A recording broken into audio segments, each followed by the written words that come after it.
ये आकाशवाणी का ग्वालियर केंद्र है। लीजिए अब सुनिए कोविड-19 जागरूकता पर विशेष कार्यक्रम मन में है विश्वास। कार्यक्रम के सभी श्रोताओं को मेरा नमस्कार। श्रोताओं, आज शिक्षक दिवस है, तो सबसे पहले तो इस कार्यक्रम में मैं सभी शिक्षकों को सादर नमन करती हूँ। आप सभी जानते हैं कि भारत रत्न डॉक्टर सर्वपल्ली राधाकृष्णन भारत के प्रथम उपराष्ट्रपति और दूसरे राष्ट्रपति रहे। वे प्रख्यात शिक्षाविद और एक आदर्श शिक्षक भी थे। इसीलिए उनके जन्म दिवस 5 सितंबर को शिक्षक दिवस के रूप में मनाया जाता है। वैसे तो एक शिक्षक हमेशा ही आदरणीय होता है, लेकिन सभी शिक्षकों के प्रति सम्मान और कृतज्ञता प्रकट करने के लिए ये एक खास दिन होता है। शिक्षक रिटायर तो होता है, लेकिन टायर्ड नहीं। इसी बात को सार्थक कर रही हैं डॉक्टर प्रभात समीर। आप रिटायर होने के बाद भी लगातार शिक्षादान के पुण्य कार्य से जुड़ी हुई हैं। अपने छात्रों के बीच आदरणीय और लोकप्रिय डॉक्टर प्रभात समीर से हमने बात की। लीजिए आप भी सुनिए ये बातचीत। मैडम नमस्कार। नमस्कार आभा जी। आकाशवाणी ग्वालियर के इस कार्यक्रम में आपका स्वागत है। धन्यवाद। आप एक रिटायर्ड शिक्षक हैं, प्रोफेसर रही आप, प्रिंसिपल भी रही और उसके बाद आप रिटायर हुई। तो जो शिक्षक होता है वो राष्ट्र निर्माण में उसकी एक महत्वपूर्ण भूमिका होती है। बिल्कुल। वो ऐसे नागरिक तैयार करता है जो राष्ट्र के निर्माण में, राष्ट्र के विकास में, उसकी समृद्धि में अपना योगदान देते हैं। सबसे पहले तो मैं आपसे यही जानना चाहूंगी कि आपने एक शिक्षक का प्रोफेशन ही क्यों चुना? मैं भी एक बात ये कहूँ पहले तो कि मैं भी पहली बार इस प्रश्न पर गौर कर रही हूँ कि मैंने ये जॉब क्यों चुना। जी।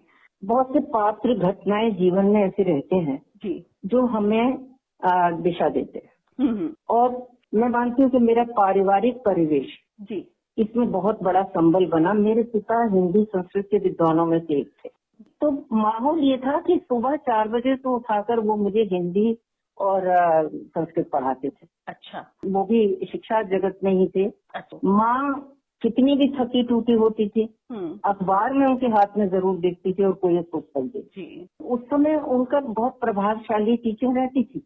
तो मैं ऐसा था कि अगर मैं 9th में हूँ तो मैं 10th के बच्चों को पढ़ा रही हूँ। अरे वाह। मुझे बड़ा सुख मिलता था। ये में मेरे पास साइकोलॉजी थी। तो मेरे जो हेड थे वो ये चाहते थे मैं MA साइकोलॉजी में करूँ जी। और वो घर पर अपने विद्यार्थी भी और बाहर के बच्चे, उनका जो मनोवैज्ञानिक समस्याएं होती थी उनको समझते थे, सुनते थे, ये सब करते थे। तो प्राय मुझे बुला लेते थे। शायद वो सोच रहे थे मैं एक विद्यार्थी तैयार कर रहा हूँ आगे के लिए। और वहाँ के बच्चों को समझना, समझाना, उसके निदान, उनके समाधान, ये सभी जो है वो कहाँ ले गया, टीचिंग की ओर। तो ऐसे में शिक्षक बन गई, ये मैं आज सोच रही हूँ। यानी जब आप छात्र थी तब भी आपके अंदर एक शिक्षक मौजूद था। बिल्कुल बिल्कुल। हाँ। शिक्षक भले ही रिटायर भी हो जाए, लेकिन उसके पढ़ाए छात्रों का स्नेह, सम्मान उसे लगातार मिलता रहता है।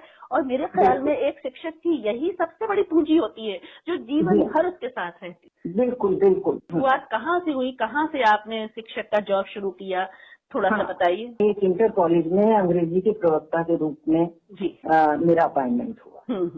और आपको पता ही होगा मैं MA इंग्लिश हूँ, MA हिंदी हूँ और PhD हूँ। वाह, क्या बात है। फिर उसके बाद डिग्री कॉलेज, फिर उसके बाद मेरा अंतिम पड़ाव जो है हायर सेकेंडरी स्कूल में प्रिंसिपलशिप के रूप में रहा। वैसे मैं ये मानती हूँ आभा जी कि teacher neither tires nor retire. बिल्कुल पक्का। मैं आज भी उतनी सक्रिय हूँ, चाहे विद्यालय हो, आर्थिक रूप से अक्षम बच्चे हों, बच्ची के ऑनलाइन मेरे BA और MA के स्टूडेंट्स आज भी मुझसे जुड़े हुए हैं। वाह। मैं उनके साथ व्यस्त हूँ। और अब तो बहुत लंबा पड़ाव मेरा यात्रा जो है ग्वालियर में ही है। आपके सारे छात्र और आपसे जुड़े सभी लोग यही चाहेंगे यात्रा चलती रहे और आप जो कुछ भी शिक्षा का दान कर रही हैं उसका एक कण भी किसी न किसी को मिलता रहे तो बहुत अच्छा होगा। बहुत बहुत अच्छा लगता है जी। आप एक आदर्श शिक्षक रहीं और ये मैं अच्छी तरह जानती हूँ, वो सारी क्वालिटीज आप में हैं, लेकिन एक आदर्श जो शिक्षक होता है वो किस तरह का होना चाहिए आपकी नजर में? जो क्वालिटीज आपने अपने अंदर विकसित की हमारे श्रोताओं को भी बताइए। अच्छा प्रश्न है, लेकिन थोड़ा कठिन भी है। रॉबर्ट फ्रॉस्ट नाम के एक अमेरिकन पोइट हैं, तो उनका एक वाक्य है कि I am not a teacher, I am an awakener. मैं तो जगाने वाला हूँ। अच्छा अच्छा। विद्यार्थी में जागृति पैदा करने वाला। तमसो मां ज्योतिर्गमय, बिल्कुल। और तो वही है ना, सत्य से सत्य की ओर, अंधकार से प्रकाश की ओर ले जाने का दायित्व किसका है? शिक्षक का है। बिल्कुल। देखिए, अगर शिक्षक 30 से 45 मिनट की क्लास में ही सिर्फ शिक्षक रहता है तो मैं उसको सही अर्थ में शिक्षक नहीं हूँ। उसे हर पल शिक्षक रहना। सही बात। एक घटना मुझे याद आ रही है। कौन सा स्थान था, शायद गांधी समाधि की, बहुत ऑथेंटिकली मैं नहीं कह पा रही हूँ। तो वहाँ कलाम जी पहुंचे थे और बच्चों ने उनको देख के शोर मचाना शुरू कर दिया। तो पहले तो उन्होंने अपने मुंह पर उंगली रख कर के बच्चों को चुप कराया और उसके बाद वो कुछ देर उनसे बातचीत करते रहे खड़े होकर। वो भूल ही गए कि वो किस पद पर है। वो देश के राष्ट्रपति नहीं थे, वो शिक्षक थे उस समय। बिल्कुल बिल्कुल। उन्होंने कहा कि if the people remember me as a good teacher. बहुत बढ़िया। अब इट वॉज गुड टीचर, ये बात बहुत ध्यान करने वाली। बिल्कुल। That will be the biggest honour for, सबसे बड़ा मेरा क्रेडिट।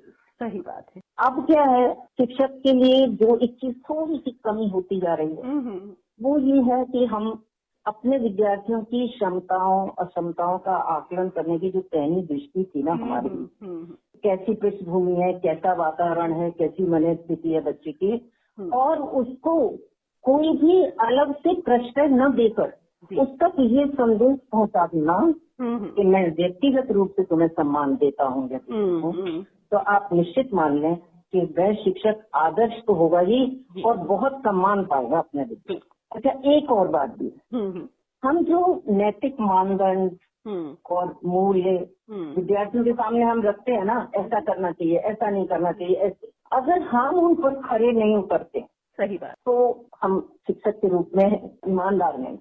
अगर हम नया सिलेबस लेकर पढ़ेंगे, इसका मतलब हम बहुत कुछ खुद पा रहे हैं और फिर अपने विद्यार्थी को दे दें। यानी जो एक शिक्षक है वो भी शिक्षा ग्रहण करता रहे पूरे समय, उम्र भर चलता है सीखने का ही सिलसिला। हाँ, तभी संभव है कि हम बच्चों के बीच में प्रिय बनेंगे उनके, और समाज में भी नाम होगा। बिल्कुल।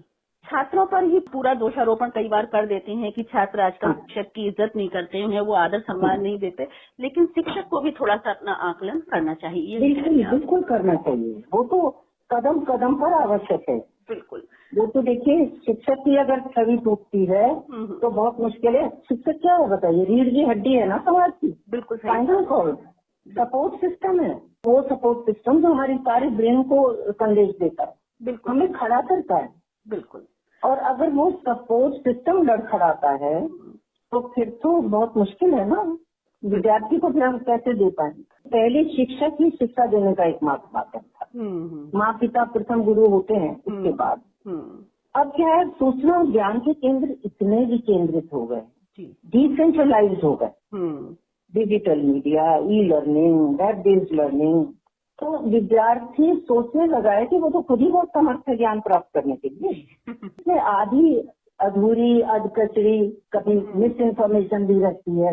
एक लेक्चर देने के लिए अध्यापक को, अगर वो सही अर्थ में अध्यापक है तो उसको बहुत श्रम करना पड़ता है। बिल्कुल जी। एक टीचर को तो चलता फिरता ज्ञान कोश बनना पड़ता है। सही बात है। और जहाँ शिक्षकों को छात्रों से अपेक्षाएं होती है, वहाँ छात्रों को भी अपने शिक्षक से अपेक्षाएं होती हैं कि वो हमारी सारी शंकाओं का समाधान करें। आपने जैसा कि कहा, आजकल इंटरनेट पर इतने सारे साधन उपलब्ध है शिक्षा देने के लिए, लेकिन शिक्षक जो क्लास में पढ़ाता है, चाहे वो स्कूल हो या कॉलेज हो, वो पाठ्यक्रम के पाठ के साथ साथ नैतिकता का एक पाठ भी पढ़ाता है। बिल्कुल पढ़ाता है। तो वो इन इंटरनेट से नहीं मिल सकता, ये बात तो बिल्कुल सही है। और शिक्षक जो जॉब है या प्रोफेशन है, हालांकि तो जीविकोपार्जन का साधन तो है ही, क्योंकि घर सभी के होते हैं, घर में सदस्य भी होते हैं, तो जीविकोपार्जन के लिए कुछ ना कुछ तो करना ही है, लेकिन फिर भी सेवा भाव से जुड़ा व्यवसाय है। बिल्कुल सेवा भाव से जुड़ा हुआ है। विद्यार्थी से अपेक्षा की बात करेंगे, देखिए, तो हम उसको शिक्षक के दायित्व से अलग नहीं कर सकते। बिल्कुल। शिक्षक अगर समर्थ होगा तो विद्यार्थी से अपेक्षाएं पूरी करा ही लेगा। कहने को अब माहौल में बहुत फर्क आया है। मैं परसों अपनी नाती को मैं उसे लिख रही थी कि small aim is a climb, have a great aim. जीवन में ऊंचा लक्ष्य रखो। शायद कलाम जी की पंक्ति है कि विद्यार्थी को ऊंचा लक्ष्य रखना है, ये कौन सिखाएगा? ये अध्यापक सिखाएगा। बिल्कुल। हमें सिर्फ डॉक्टर और इंजीनियर और जो भी हमारे कॉर्पोरेट जज, इससे अलग भी कुछ सोचना है। सही बात। विद्यार्थी को प्रश्न जरूर पूछना है। अगर विषय से संबंधित प्रश्न पूछेगा तो पहले उसे क्लास में अटेंटिव होना पड़ेगा, पढ़ना पड़ेगा, फिर उसके लिए तैयारी करनी पड़ेगी कि मैं भी जो पूछ। अध्यापक को 24 घंटे इस बात के लिए सजग रहना पड़ेगा कि मेरा विद्यार्थी तो मुझसे कुछ भी पूछ सकता है। ये नहीं है कि हमने जो पढ़ लिया बस बहुत हो गया, नहीं। अगर आज के वर्ल्ड से हम पिछड़े तो विद्यार्थी हमें सम्मान नहीं देगा। फिर हम कहेंगे हम उससे बच्चे से अपेक्षा कर रहे थे, वो तो हमें सम्मान दे। जी बिल्कुल जी। बारिश में सारे पक्षी आश्रय ढूंढते हैं, लेकिन बाज क्या करता है? बाज बादलों से ऊपर उड़ान भर के बादल और बारिश जैसी बाधा को पार कर जाता है। बिल्कुल। तो समस्याओं से जूझें, बाधाओं को पार करें, विद्यार्थी से यह अपेक्षा हम करते हैं और हम चाहते हैं कि हमें ये सहयोग करें। लेकिन पहले हमें ये उदाहरण प्रस्तुत करना पड़ेगा कि हम कैसे उनको मार्ग दे रहे हैं, उनको सहयोग दे रहे हैं। क्योंकि एक चीज जिससे मुझे भी थोड़ा सा शोक होता है, दुख होता है, वो ये है कि हम डिग्रियां तो दिलवा रहे हैं, लेकिन अच्छा नागरिक होने के लिए क्या करना है जी, उसको बनने और बनाने में प्राय हम उसे इग्नोर कर जाते हैं। मुझे एक उदाहरण याद आ रहा है, फिर 2-3 घटना मैं आपको इस बारे में बताऊंगी। मैं ट्रेन से सफर कर रही थी और बड़ी तेज बारिश हो गई, तो सारा जो फ्लोर है वो गंदगी से भर गया, पानी भी भर गया, पानी में उसमें चलेंगे तो गंदगी भी भरेगी। बिल्कुल। तो एक वृद्ध उठे और लड़खड़ा गए, गिर गए। ओहो। संभाल लिया उनको, लेकिन अच्छे से लड़का। तो एक लड़का था जिसको मैंने, जब ट्रेन चली नहीं थी तो मैंने उसको देखा था, वो एक बुक शॉप से कुछ मैगजीन्स ले रहा था और 2-3 अखबार ले रहा। वो लड़का उठा, उसने क्या किया कि सारे वो अखबार जहाँ तक संभव था नीचे बिछा। अरे आप ये बताइए, भाग कितने लड़के लड़कियों में पैदा हो। अब देखिए, रोड रेज, ड्रंकन ड्राइविंग, इनसे हम जूझ रहे हैं। अच्छा, आप एक सर्वे कर लीजिए जी। आप सर्वे करिए, किसी मॉल में जाइए, किसी दुकान के आगे मार्केट में चलिए और आप ये देखिए कितने बच्चे ऐसे हैं, बल्कि बड़े भी, जो कि कोई कागज का रैपर, कोई चॉकलेट का रैपर, कोई आइसक्रीम की स्टिक, कोई और कागज का टुकड़ा, कोई कुछ भी चीज, फालतू चीज जिसे फेंकना चाहते हैं, कितने उसको हाथ में लेकर तब तक चलते हैं जब तक कोई अनुकूल जगह नहीं दिखाई दे जाती कूड़ा फेंक। नहीं, वो कहीं भी उसको फेंके। मतलब हम डिग्रियां दिलवा रहे हैं, हम ये नागरिकता का भाव तो पैदा करें। बिल्कुल, जीवन के जो मूल्य हैं, हाँ, उनको भी उनमें पैदा करना चाहिए। मूल्य दोनों तरफ से हुआ है। बिल्कुल, माता पिता के साथ साथ शिक्षकों की भी जिम्मेवारी है कि बच्चों में ये मूल्य पैदा हो, उनमें विकसित हो। बिल्कुल। अब आजकल जो समाज में सफलता का मापदंड है ना, वो क्या हो गया है? पैसा, रुतबा, स्टेटस, प्राइवेट जॉब्स हैं, IT है, इंफॉर्मेशन टेक्नोलॉजी है, इंडस्ट्रीज है, बिजनेस मैनेजमेंट है, सिविल सर्विस है। तो इस सब की चकाचौंध में क्या हुआ, शिक्षक का बेचारे का पद बहुत फीका पड़ा। बिल्कुल, मैं इसी बात पर आ रही थी, एक सवाल आपसे यही करने वाली थी कि आजकल के जो युवा हैं वो शिक्षक के जॉब में नहीं जाना चाहते हैं। हाँ, अभी तो ये सारे कारण वही हैं कि इतनी चकाचौंध उनको दिखाई दे रही है। अभी देखिए क्या हुआ, एक घटना थोड़ी सी, मैंने बहुत थोड़ा सा सुना था, कैलकाटा में शायद। कैलकाटा में एक अध्यापक जो है वो अस्वस्थ थे और 10 लाख रुपए की जरूरत थी। तो बच्चों ने और स्टाफ ने भी और कुछ बाहर के लोगों की मदद की, तो 10 लाख रुपए जमा किया, उनको वेंटिलेटर से उतारा, मतलब वो स्वस्थ हुए। और उसमें जो डॉक्टर का वाक्य था वो मुझे बहुत याद है। उसने कहा कि मेरा क्या है, मैं 2-4 मरीजों को ठीक कर लूंगा, कुछ का इलाज कर लूंगा, लेकिन टीचर का ठीक होना कितना जरूरी है, जो मुझ जैसे न जाने कितने ऐसे व्यक्तियों को पैदा करेगा। तो ये जो चीज है ना, ये भावना तो खत्म हो रही है। मैंने बताया कि आकर्षण इतने हो गए हैं, टीचर की वैल्यू कैसे कम हो गई है। ये जो गूगल वगैरह है, इसे देख के विद्यार्थी समझता है कि ये नहीं समझ रहा। ज्योग्राफी में क्या होता था, मैप भरवाते थे, कहने को मेरी ज्योग्राफी कभी अच्छी नहीं लगी, लेकिन वो मैप कॉन्टिनेंट, वो कंट्री, सारा कुछ होता था, पहाड़े याद करते थे हम। आजकल बच्चे क्या कर रहे हैं, कैलकुलेटर लेके करते है ना, GPS लगा लेते हैं। कि मेरी बेटी ने बात तो बहुत अच्छा कहा, लेकिन हम कार में जा रहे थे तो उसने मुझे कहा कि मैंने उससे कहा ये बहुत अच्छा हो गया, रास्ता फटाफट मालूम पड़ जाता है, ये GPS लगा देते। बोली ये तो है, लेकिन आप देखिए ना ब्रेन की एक्सरसाइज तो बिल्कुल नहीं होती। तो ये जो ब्रेन की एक्सरसाइज है कौन कराएगा? ये टीचर कराएगा, और विद्यार्थी को ये समझना होगा कि अंत में तो हमें यहीं आना पड़ेगा। बिल्कुल। तो होता क्या है, विकिपीडिया है, टेड टॉक्स हैं, फ्री ऑनलाइन कोर्सेज है ना। विद्यार्थी सोचता है कि एक क्लिक किया और सारा सूचना संसार सामने आ गया, तो अध्यापक की क्या जरूरत है? लेकिन वो मोड़ किधर दे रहा है? मोड़ इधर दे रहा है कि जब हम इन चीजों से थक जाते हैं, हमें लगता है मैथ समझ में नहीं आ रहा, हमें लगता है हमें तो हिस्ट्री समझ में नहीं आ रही, हमें कोई भी मतलब ये विषय नहीं समझ में आ रहा है, तो हम फिर टेम्पटिंग जो विषय है उनकी तरफ मोड़ जाते हैं। कोई फनी वीडियो लगा लेते हैं, बिल्कुल, सेलिब्रिटी गॉसिप्स लगा लेते हैं, हाँ, और भी आगे बढ़ते हैं। बिल्कुल यही होता है। तो ये जो चीज है ये समझने और समझाने की बहुत आवश्यकता है। बिल्कुल, तभी हम एक आदर्श शिक्षक भी बनेंगे और छात्रों से भी हम ये अपेक्षा करेंगे कि भाई आओ, शिक्षा तो क्या है, ये तो एक देवालय है। डिग्री लेना और शिक्षा ग्रहण करना, ज्ञानवान होना, ये दोनों अलग अलग बातें हैं। हमें उसको ये बताना पड़ेगा कि थिंक फॉर योरसेल्फ, उसका स्ट्रेस लेवल खत्म करें हम, और हम उसको क्या दें, उसको जो अभी ये चीज बहुत खत्म हो गई है। देखिए हम मेंटल स्टेबिलिटी नहीं दे पा रहे विद्यार्थी, हम उसका इमोशनल बैलेंस नहीं बना पा रहे हैं। बिल्कुल सही बात। एक मानसिक स्तर पर, जो भावनात्मक स्तर पर देखिए ना कितना भटका हुआ है विद्यार्थी। इतने आप देखें, आप ये हो रहे हैं अपना सुसाइड केसेस, हमने तो अपने टाइम में कभी सुने नहीं थे। ये दायित्व तो शिक्षक का बनता है और पेरेंट्स का भी बनता है। जो आप कह रही थी ना, अभी के युवा वर्ग क्यों नहीं जाना चाहता है किसी फील्ड में, क्योंकि हमारे माता पिता हमें ये सिखा रहे हैं, कहीं इनडायरेक्टली सिखा रहे हैं। कोई माता पिता ये नहीं कहते कि बेटा डिग्री लेके शिक्षक बनना। बिल्कुल सही बात है ना। हम तो उन्हें इतने ऊंचे ऊंचे स्वप्न दिखा रहे हैं।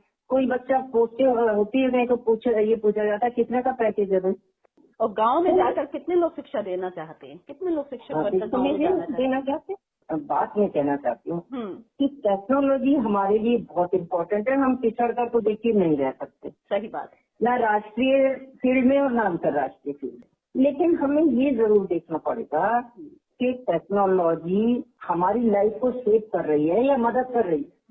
हमें उसकी मदद लेनी है ना, पूरी तरह हम उस पर डिपेंड नहीं कर सकते। आपने नरेंद्र कोली का नाम सबने सुना है, बहुत ही अच्छी रचनाकार हैं, और ये भी सबको पता है कि महाभारत के उन्होंने 8 खंड लिखे। बिल्कुल ना, महासमर उनका महाभारत है जिसके 8 खंड है।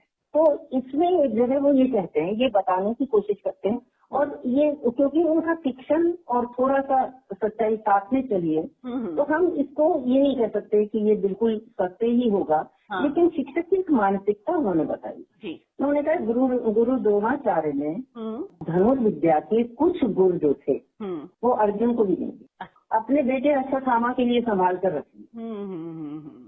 ज्ञान अर्जन जो पैसे से हम करा रहे हैं, तो आप देखिए हम सोच ही लेते हैं ना, क्लास में कम पढ़ाओ, अगर पूरा यही बता देंगे तो फिर बच्चा मेरे पास आएगा तो जब तक ये निस्वार्थ भावना हमारी नहीं खत्म होगी। अरे गुरु तो क्या है, गुरु तो ब्रह्म का रूप है जी। तो ये बहुत आवश्यक है कि हम निस्वार्थ भाव से अपने विद्यार्थियों को पढ़ाएं, और जब ये चीज आएगी धीरे धीरे माँ बाप का दृष्टिकोण बदले। जाते हम शिक्षक के पास में, देखिए ना, कोई भी बड़ा पैकेज लेने के लिए पहले तो जाना तो शिक्षक के पास ही पड़ता है ना, शुरुआत तो वहीं से होती है, और उसी को हम महत्व नहीं देते और विद्यार्थी भी नहीं देता। आज शिक्षक दिवस है, डॉक्टर राधा कृष्णन जी को हम याद कर रहे हैं, जो हमारे राष्ट्रपति भी रहे और एक आदर्श शिक्षक भी थे। तो उनके व्यक्तित्व से आप किस तरह से प्रभावित हैं? एक घटना उनकी जो बहुत प्रभावित करती है जी। देखिए, होती तो जीवन में कुछ चीजें बहुत आकस्मिक हो जाती है। 16-17 वर्ष की आयु थी, उनकी गरीबी बहुत थी। तो मद्रास क्रिश्चियन कॉलेज जब ज्वाइन किया तो वो क्या पढ़ना चाहते थे ये बात तो सामने नहीं आई। उनके कजन थे, रिश्ते के भाई थे, तो उनकी कुछ पुस्तकें उनके हिस्से में आ गई जो फिलोसॉफी पर थी। सोचिए आप बाबा जी, और उन्होंने फिलोसफी पढ़ना शुरू कर दिया। ये यात्रा प्रारंभ हो गई उनकी जी। और बाद में उनकी थीसिस जो है एमए के दौरान वेदांत के ऊपर थी वो कितनी सराहनीय रही। मतलब एक विषय जिसको आपको पता ही नहीं है कि आप पढ़ने इसलिए जा रहे हैं क्योंकि आपके पास पुस्तकें नहीं है, चलो भाई हम यही पढ़ लेते हैं, जो मिल गई। और प्रेडिक्टेबल ये है, उनको याद मैं इस तरह से करती हूँ। एक शिक्षक जब देश के दूसरे राष्ट्रपति जैसे सर्वोच्च पद पर बैठता है शिक्षक जी, तो मान लीजिए कि पूरे शिक्षक जगत को गौरवान्वित तो करता है। और इतने ऊंचे पद पर रहकर भी वो पहले शिक्षक ही रहे।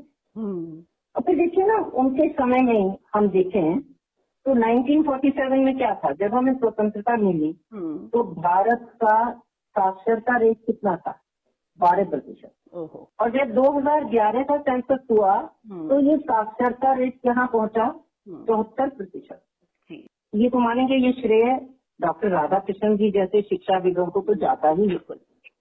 और शिक्षा की जो स्थिति है इतनी धूमिल नहीं है, इतनी निराशावादी है, इसमें तो फिर से फूल उग रहे हैं और उगेंगे। और आप देखिए एक वक्त आएगा कि इस क्षेत्र को हम बहुत ज्यादा महत्वपूर्ण मानेंगे और बहुत गरिमामय मानेंगे। बिल्कुल।